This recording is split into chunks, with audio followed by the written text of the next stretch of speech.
Welcome to step number 3, set up your first Basecamp. Hi, my name is Joey Yarber, and I'm your co-host of this empowering training series.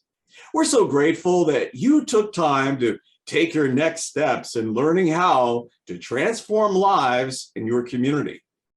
In this session, you'll learn how to set up your first Basecamp, which is a resourceful and well-connected care network. You'll also discover the tremendous value and benefits of care networking.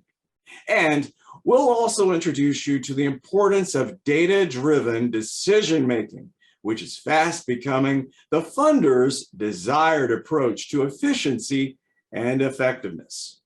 Are you ready to get started? Here's Mike.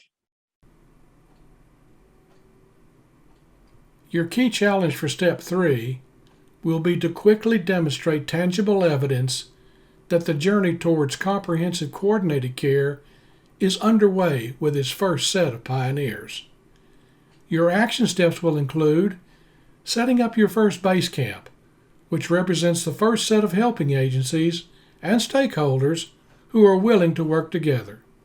Using our networking technology, they will launch a resourceful care network that all helping agencies throughout your community can join when they want to. Your measurable results will be noticeable.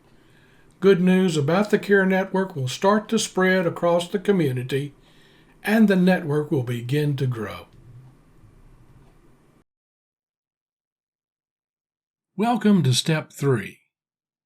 Your first Basecamp is where diverse helping agencies make a mutually beneficial decision to connect, share knowledge, and become more resourceful. For many agencies, this may be the first time they have ever seen a tangible and authentic expression of increased communication in their community. I like to use the analogy of base camps because they represent places where explorers can build capacity for connectiveness and resourceful activities. Your base camps will become strategically established settings or cultural environments that are conducive for change, progress, and growth. They will make your transformation journey more powerful and productive. Base camps are where present and future explorers can do the following: make new friends, build trusting relationships, and experience the value of working together. Take time to carefully prepare, plan, and coordinate each phase of their journey. Get a chance to learn how to use new tools and equipment that make their traveling easier and more productive. Lean on each other for support, courage, and strength to take on challenges as they arise along the way. And share stories with each other of their exciting adventures and personal accomplishments. Just a reminder, steps 1, 2, and 3 are ways to increase better communication among all helping agencies in your community. Better communication ensures that helping agencies from across your community are better able to identify other agencies and know what programs and services that they provide for individuals and families. This increased connectivity is made visible and viable by the creation of a resourceful and broadly distributed care network with unlimited capabilities. A distributed care network, powered by our care networking technology, has often been described as a Monday morning solution for jump-starting and sustaining better communication among helping agencies. And it is proof or a tangible expression that a better together civic culture is developing. This culture is embedded with better communication that keeps people and organizations connected, informed, and engaged. Since 2006, thousands of helping agencies across the country now use our affordable and simple-to-use tools to create well-connected and resourceful care networks. These networks have unlimited scalability and can easily span a neighborhood, city, county, or a region of a state. A broadly distributed care network, along with a streamlined referral system, is the better way to find and coordinate resources from across a community for people in need. A care network makes it possible for all helping agencies, despite their limitations, to never have to turn people away empty-handed. Caregivers can say with all honesty and assurance, "I may not have exactly what you are looking for, but don't worry, I will help you find what you need." This happens because helping agencies throughout a community can collectively increase their responsiveness to the needs of individuals and families. Shared information and common intake make it faster and easier for helping agencies to quickly assess needs and mobilize resources, all in real time. I showed you this slide in step 1, but it is worth repeating it here. A care network supports agencies' success in providing personal and comprehensive care. Now, all helping agencies, despite their limitations, can become part and parcel of a comprehensive approach to transforming people's lives. Agencies can provide help according to their specialties and then work together with others to coordinate holistic care. A group of helping agencies can now work together with individuals and families in creating a customized transformation roadmap from crisis to sustainability to abundant living. All assistance, referrals, and outcomes can be collectively coordinated, making it possible to monitor forward progress in real time and advise adjustments as needed. With the development of a care network, you are beginning to tap into the power of connect, which can impact everyone in your community, and it's very noticeable. Perhaps one of the greatest benefits is the ability to connect the dots, making it faster and easier for community stakeholders to find, align, and collectively coordinate their local resources in more powerful and productive ways. Increased connectivity offers your community a big opportunity to maximize its collective caring power. Now it is possible for all helping agencies across a community to work together more efficiently and effectively to transform the lives of individuals and families. All charities, churches, schools, hospitals, and other service providers can learn how to align their unique strengths and collectively tackle tough community challenges with greater impact and success. Every community across the country now has a big opportunity to create an unprecedented model for comprehensive coordinated care that makes a real and lasting difference. By creating well-connected and resourceful care networks, communities can now ensure that everyone has equal opportunity to live a healthier, more productive, and meaningful life. Now, that kind of good news is worth sharing with others. Now, let us dig deeper into the power of Connect using care networking technology. We have discovered that networking has tremendous value and benefits. The most obvious are that people are better served, agencies are better informed, and communities are better engaged. Now, let's look at the value and benefits for individuals and families, the helping agencies that serve them, the funders that support helping agencies, and the whole community. Networking has tremendous values and benefits for all residents in your community.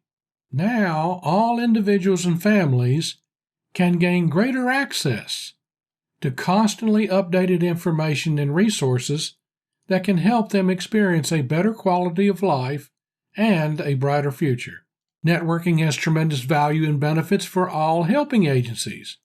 Now, all agencies can gain greater peace of mind knowing that their unique mission is part and parcel of a more coordinated and comprehensive, that is, holistic solution for transforming people's lives. Networking has tremendous value and benefits for all funders, including donors, foundations, businesses, and others. Now all funders can gain greater assurance that the right resources get into the right hands at the right time. Networking has tremendous value and benefits for the whole community. Now all civic stakeholders can gain greater community intelligence through knowledge sharing and collective wisdom, paving the way for cross-sector collaboration and the development of lasting solutions. Collectively, communities can now do more than just help people get by. They can help them get ahead to abundant living, and all residents can work together to create vibrant, healthy communities that are great places to live, work, and raise a family. As all of the pieces of this value proposition come together, everyone is more aware of the abundant but often unrecognized wealth of resources that are already present in their community. This greater awareness, along with better communication and cooperation among helping agencies, offers great hope for individuals and families who are struggling to just get by. Now they have greater access to information, resources, and opportunities that can help them get ahead to a life where they can thrive and not just survive. As you can see, networking has tremendous value and benefits for resource providers and recipients as well. Research suggests that networking can help sustain and advance the mission of individual helping agencies. This was suggested by two researchers affiliated with the National Council of Nonprofits. Their research was published in the Stanford Social Innovation Review in February 2016 and entitled Building Capacity Through Networks. They discovered that nonprofits that are part of a network can leverage resources and knowledge to build capacity more effectively than nonprofits that go it alone. They also suggested that the relationships within a network accelerate the growth of individual network members' capacity and enhance the collective impact of a network, which can result in more sustainable and effective nonprofit organizations and healthier and more vibrant communities. For decades, networking has been studied by experts who have been looking for the most efficient and effective ways of sharing massive amounts of communication and information. This was brought to light many years ago by Paul Baran, a pioneer in computer networking and modern digital communication that is now used worldwide. After World War II and during the Cold War era, his research involved evaluation of three types of networking and their ability to provide the best communication network that would withstand a nuclear attack. These included centralized networking. This is where communication flows from a centralized independent hub out to recipients. Examples of this could include an organization or helping system with top-down or inside-out flow of communication and information that is highly controlled at one centralized source. The second model for mass communications that Baran analyzed was the decentralized network. This is where different independent hubs are linked together for interdependent communications that benefit each hub. A good example would be an airport with many terminals and airlines that need to be properly coordinated. Another example would be websites like Expedia and Orbitz, which post information about different airlines and their schedules. But keep in mind that this communication is still controlled by independent hubs that allow others to see information but not alter it. The third model for mass communications that Baran analyzed was the distributed network. This is where communication, no matter where it originated, can easily and freely flow wherever connections are made. A good example of this is a highway system, a subway rail system that serves a city, or a telephone system. But perhaps the best-known distributed network is the World Wide Web, with billions of global connections. Of his analysis of the three different models for networking, Baran was convinced that the distributed network had tremendous advantages and was the best choice for mass communication. These include a faster and more streamlined flow of mass communication. Distributed networking costs less to operate with unlimited scalability. And when it comes to vital information being shared, it has the lowest risk of single-point failures. So let's see how distributed networking can be used to impact the lives of people and the community where they live. I don't think it takes rocket or computer science to recognize the value and benefits of distributed networking in a community. This can be the best practice for more efficient, effective, and resourceful service delivery. Distributed networking technology creates a web of connectedness among all helping agencies that reaches across the whole community. Now communities can have a stronger social safety net and effective referral system that keeps individuals and families from falling through the cracks.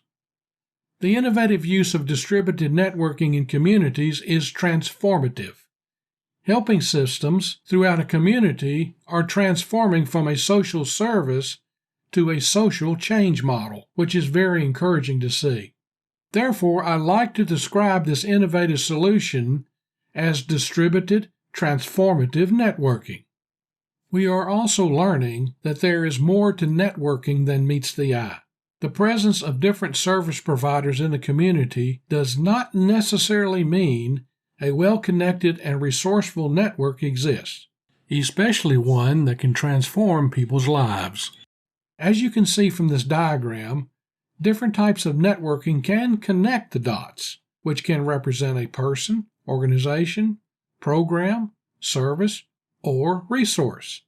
More importantly, it is the way different service providers connect and interact with one another that makes a thriving network. We have learned that the effective and sustainable performance of a network depends largely on the following: trusting relationships, shared interests, values, and goals, widely distributed and streamlined channels of communication, and mutually beneficial cooperation. So, let us look deeper into the different ways helping agencies connect, as individual organizations or with other agencies.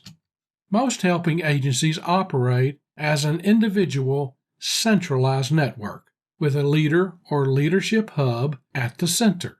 All communication flows from the top down or inside out to staff and volunteers. This type of networking is used by many diverse helping agencies that are present in most communities. These can include a local church with a benevolence program that offers utility assistance or childcare. It can also be used by a food pantry that battles food insecurity, or a homeless shelter that battles homelessness in a community. It can also be used by a government social service agency that provides public assistance programs. Civic groups like the Rotary or Lions Club can also be a helping agency with a centralized network of staff and volunteers. And let us not forget the funders, like foundations and businesses, can be considered a helping agency that operates like a centralized network of people focused on a particular mission or goal. Another form of connectivity is decentralized networking. Here, individual centralized hubs are connected by web-based technology that creates an effective care network of diverse helping agencies. This type of networking makes it possible for agencies to share a mutually beneficial exchange of securely shared information that is constantly updated in real time. This exchange can include client intake information, important data, and useful reports. This exchange can also be used for finding and mobilizing resources. It can also be used to streamline referrals to other helping agencies in your community. We have discovered that most agencies that are part of a care network are very pleased that they can maintain their independence and at the same time enjoy the mutual benefits of interdependent cooperation. Because of the value of decentralized and customized networking, individual agencies do not feel like they are being pressured to comply with other organizations' policies, and procedures. Each agency can simply do its part in helping others and at the same time volunteer their cooperation in working with others to provide more comprehensive or holistic care. So, what motivates these independent agencies to want to connect in an interdependent relationship with other agencies? We have discovered a variety of reasons. We discovered that most helping agencies struggle to maintain a constant flow of resources to sustain and advance their mission. Most, with limited staff and resources, cannot keep pace with the increased demand for services, forcing them to do more with less. Also, people's needs are becoming more complex and beyond the scope of most helping agencies, which oftentimes are vastly disconnected and don't talk to each other. This causes resource gaps throughout the entire community. Because of this, many children, adults, and families go without access to effective programs and services that can transform their lives. Agencies are saying, if we are willing to work together, we all can become more efficient and effective in helping others.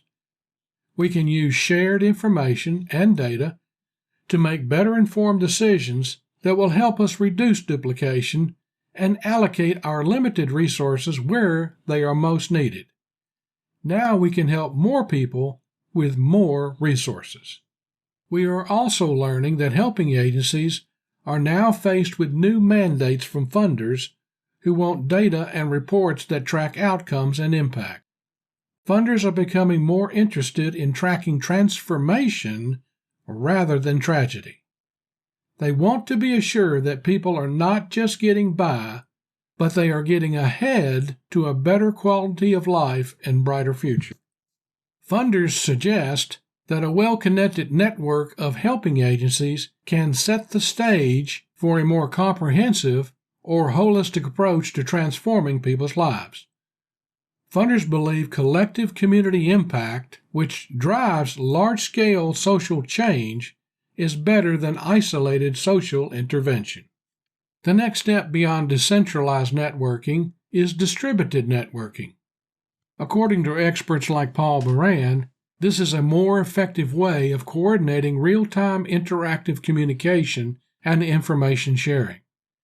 This is where most communities cross the threshold into unprecedented possibilities and lasting solutions for transforming people's lives. Now you begin to see the development of a better together civic culture beginning to take shape in your community. The measurable results are a tangible and practical expression of increased communication and cooperation that are happening in your community. With low-cost and simple-to-use technology, care networking becomes a viable and practical solution that makes sense to all stakeholders across the community. When it comes to connectivity, community stakeholders are getting more realistic about adopting best practices for broader increased communication and cooperation among all helping agencies across their community. Now, I must admit that there are many different technology platforms that are at work in communities across the country. Many have been around for many years. Most are very sophisticated, having lots of bells and whistles that only a small handful of helping agencies are mandated to use, especially those that are dependent upon government grants. We discovered that federal and state government had high hopes that these sophisticated platforms would gain much adoption among community stakeholders and increase connectivity among all helping agencies across a community. And that would be great if it were a practical reality. Unfortunately, that is not the case. We discovered that the agency adoption ratio of technology solutions in communities is about 100 to 3. Approximately 97% of all helping agencies in a community tend to shy away from government-supported and cumbersome technology platforms. Most agencies say that these platforms are very expensive and require many hours of training, which many users find burdensome. and most of all, unnecessary for their mission and practices in their community. Most of these government-supported platforms are not user-friendly, especially for agency staff and volunteers with limited computer skills. And they require frontline service providers to spend much time gathering lots of personal information from people in crisis situations. Most volunteers fail to see the need for making individuals and families go through a 30 to 45-minute interview just to get a sack of groceries or information about a program. For community stakeholders, the bottom line for adopting a technology solution is the one that offers the greatest amount of hope and promise for broader connectivity among helping agencies. Stakeholders want a solution that increases communication and cooperation among all helping agencies in their community. They also want a solution that provides a strong safety net that keeps children, adults, and families from falling through the cracks. They want a solution that drives cross-sector collaboration and maximizes the collective caring power of their community. Oh, by the way, we have found a solution for those handful of helping agencies who say they cannot join a care network because they are mandated to use a government-supported platform. Our technology team decided a few years ago to integrate the mandated components of government-supported technology into our community impact solutions. Now all helping agencies can work together using the same simple-to-use and affordable technology solution. A win-win value proposition for everyone. Since 2006, we have talked with thousands of helping agency leaders and staff across the country. They often ask us, which is the best practice for care networking? Citywide, countywide, multiple counties, or statewide? We're discovering that all of this depends on different factors, including population, the purpose of the network, and ultimate goals. Sometimes we hear helping agencies say that their state is advocating and oftentimes mandating that they use a specific technology solution for data collection and referrals. These agencies are required to do this because they receive government grants. Their network usually consists of a handful of agencies scattered across their state and many miles from each other. I must admit that I am concerned as to why one helping agency would want to refer individuals and families to another helping agency that is hours away or on the other side of the state.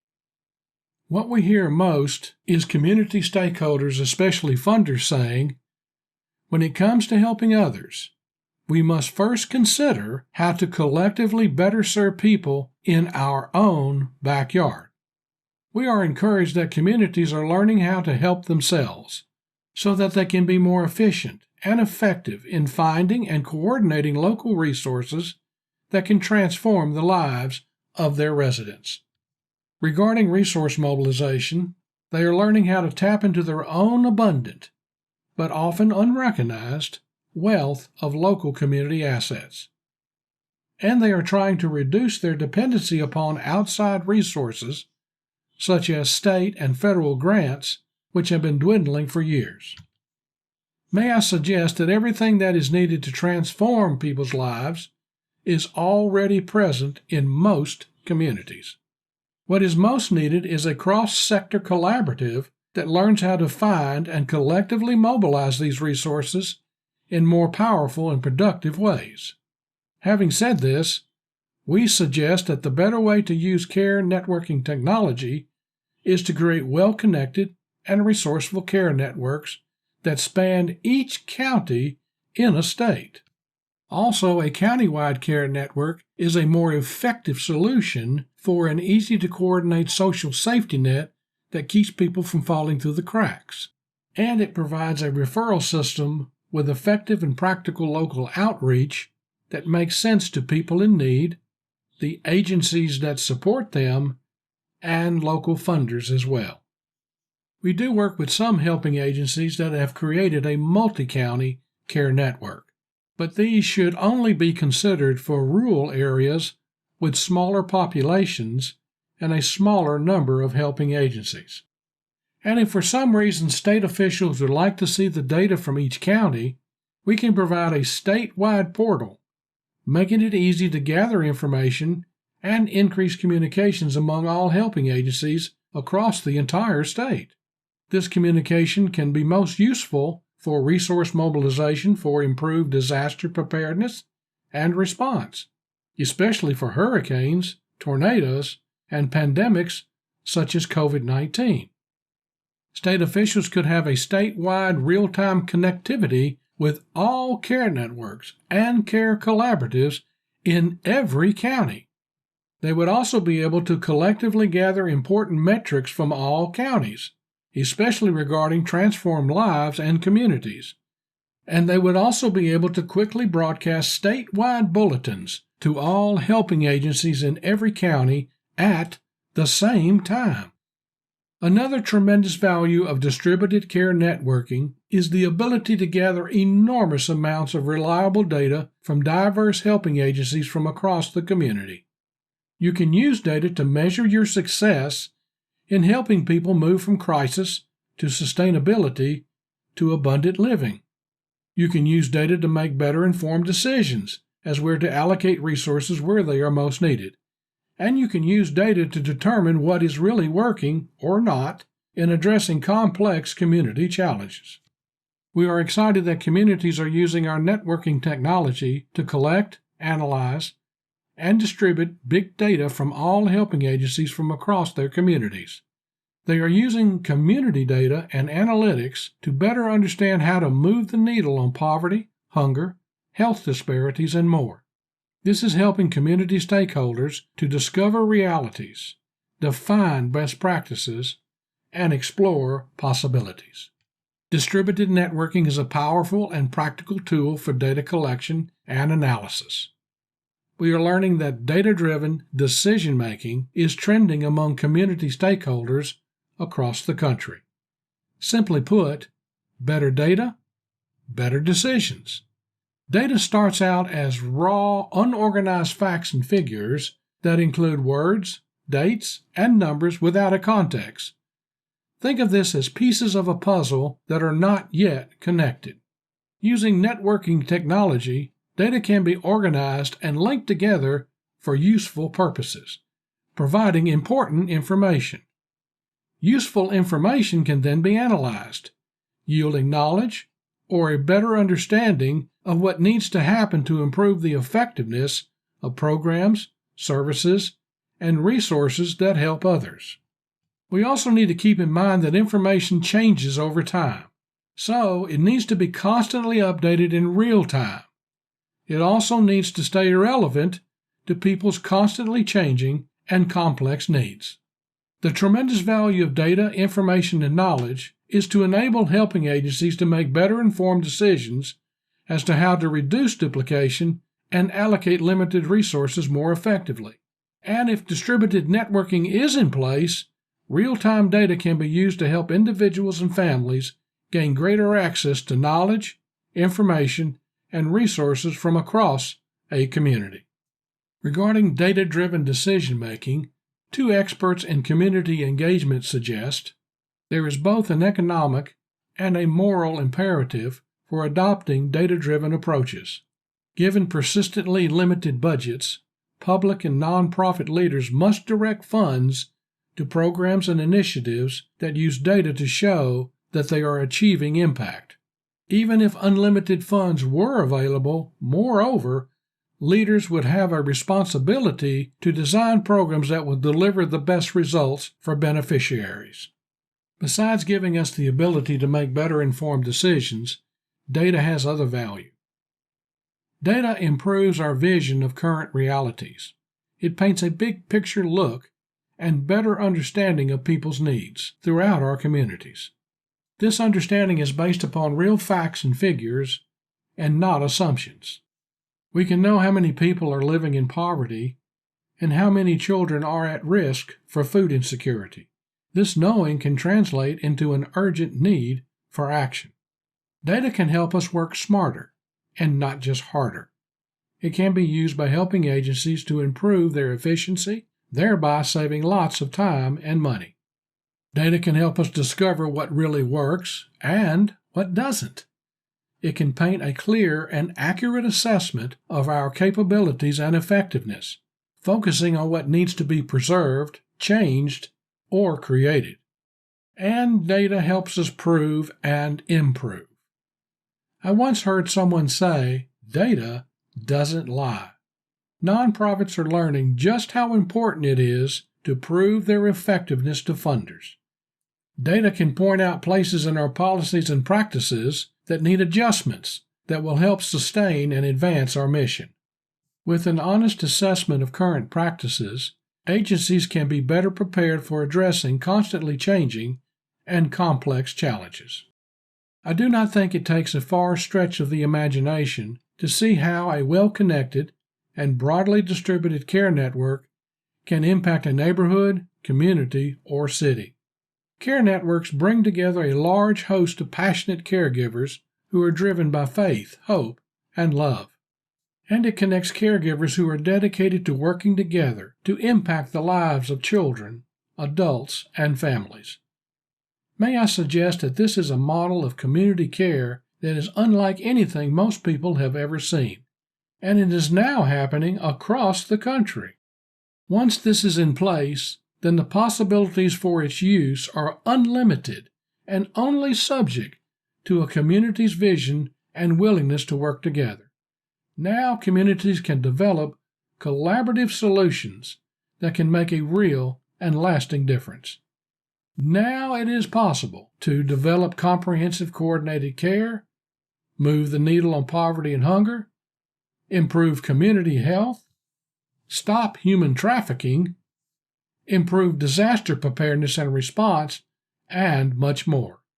Hopefully, you now have a better understanding of the potential and possibilities that can easily happen in your community if it is willing to transform its isolation into connectedness and maximize its collective caring power. Hey, thanks, Mike. Data silos, they are a challenge. There will always be data silos in every community. However, the focus on the 97% of agencies that will work together, that will serve you well. In Virginia Beach, there was a challenge from some of the agencies there that didn't want to use Charity Tracker. They had their own system and they were happy with it. Once our advocate there that was trying to put the community conversation together understood this, he called me and he asked me what he should do. I advised him to go after all those agencies there that want to use Charity Tracker. And there were several. I think even he was amazed at how much interest that there was to be able to work together. That network launched and is still in place with agencies working together and collaborating effectively. So as you set up that first Basecamp, please don't be dismayed that there will be some that will not want to work with you. They have their own interests. This consists of double entry, a focus on certain required data, potentially, policies that their agency may have regarding sharing data on clients, and even a fear of compromising personal info. Now, many of these objections can be overcome, but still the challenge will remain with the data silo.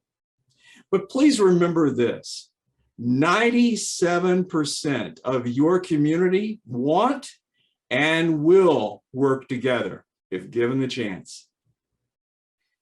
Network growth will happen as more and more helping agencies throughout your community are willing to cooperate and working together for common good and greater impact.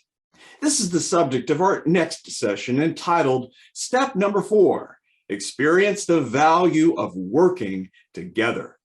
For more information about this training series, you can always call us here at Simon Solutions, area code 256-764-0633, or email me, Joey, at simonsolutions.com or Mike at simonsolutions.com.